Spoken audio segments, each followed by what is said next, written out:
तो पिछले एपिसोड में हमने देखा कि ग्रैंड प्रीस्ट बहुत ही बुरा व्यक्ति है और वीरस प्लानिट को तबाह करने के लिए गया हुआ है। अब आगे ग्रैंड प्रीस्ट वीरस प्लानिट में पहुंचता है, जहां वीरस उसे देखकर चौंक जाता है और कहता है, ग्रैंड प्रीस्ट आप यहाँ, बताइए मैं आपकी क्या मदद कर सकता हूँ।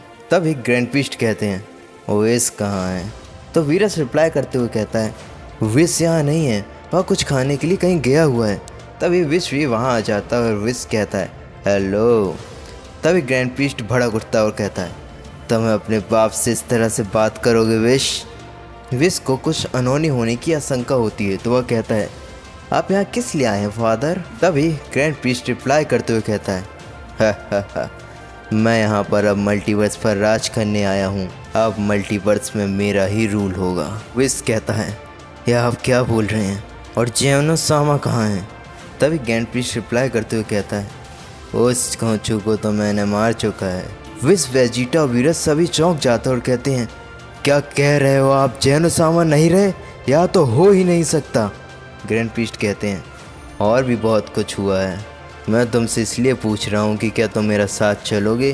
क्या तुम मेरा साथ दोगे? हम सभी मिलकर मल्टीवर्स पर राज करेंगे। हमारा ही शासन, हमारा ही राज होगा। विश मना कर देता है। ग्रैंड प्रीस्ट बोलता है, ओह कितने दुख की बात है, एक खास मौका तुमने ठुकरा दिया। अब मुझे तुम्हें भी खत्म करना होगा। यह बातें वीरस और वेजिटा सुनकर घबरा जाते हैं।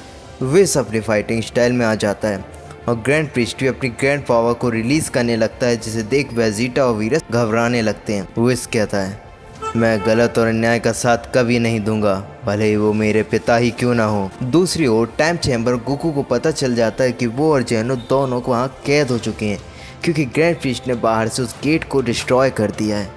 गोकू कहता है, मुझे विश्वास नहीं होता कि ग्रैंड प्रीस्ट ने सब किया है, इतनी घिनौनी हरकत। जेनो भी कहता है, मुझे भी यकीन नहीं हो रहा है गोकू। पर जेनो को धीरे धीरे सब कुछ समझ आने लगता है कि ग्रैंड प्रीस्ट ने यह सब पहले से ही प्लान कर रखा होता है। कभी गोकू यहाँ आएगा और वो मुझे और उसे वहाँ बंद कर देगा।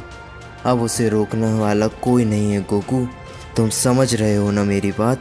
गोकू कहता है, हाँ जेनी, मैं समझ रहा हूँ। जेनो कहता है, तुम नहीं जानते हो गोकू, ग्रैंड प्रीस्ट अपनी ताकत के बल पर मल्टीवर्स पर क्या हाल कर सकता है। गोकू कहता है, जेनो सामा, हमें ग्रैंड प्रीस्ट को रोकना होगा किसी भी तरह से। दूसरी ओर हम देखते हैं कि विश की लड़ाई शुरू हो चुकी है। वहीं पर वेजिटा थोड़ा डरा हुआ होता है और वीरस से कहता है, लॉर्ड वीरस, हमें कुछ तो करना होगा। तभी वीरस कहता है कि हम कुछ भी नहीं कर सकते, यह हमारे हाथ से बहुत दूर है वेजिटा। तभी वेजिटा कहता है, तो क्या हम हाथ पर हाथ धर के बैठने वाले हैं लॉर्ड? वीरस उसे कोई भी एक्शन लेने से मना कर देता है।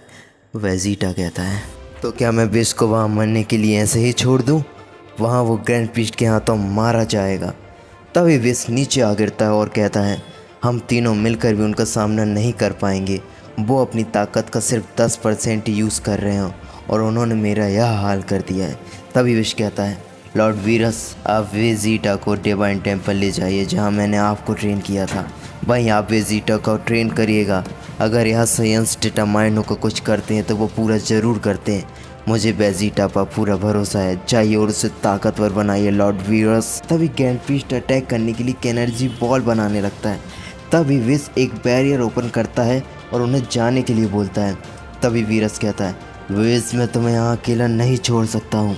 तभी विश कहता है, किस्मत को यही मंजूर है लॉर्ड, मुझे आपका टीचर और अटेंडेंट बनकर बहुत खुशी हुई। मेरे सेक्रीफाइस से कई प्लानेट बच सकते हैं, जाइए आप वेजिटा को यहाँ से लेकर। तभी वीरस वहाँ से चला जाता है। ग्रैंड प्रीस्ट भी उस एनर्जी बॉल को रिलीज कर देता है, जिससे वीरस प्लानेट तबाह हो जाता है और विश की डेथ हो जाती है। वीरस जोर से चिल्लाता है, विश, और मन में कहता है, मैं तुम्हें छोड़ूंगा नहीं प्रीस्ट। आपको क्या लगता है, क्या गोकू और जेनो कभी बाहर आ पाएंगे? क्या वीरस वेजिटा को स्ट्रॉन्ग बना पाएगा, या फिर ग्रैंड प्रीस्ट पूरे मल्टीवर्स का राजा बन जाएगा? यह सब जानना है तो अगला पार्ट जल्दी आएगा। इस वीडियो को लाइक, कमेंट और सब्सक्राइब कर दीजिएगा।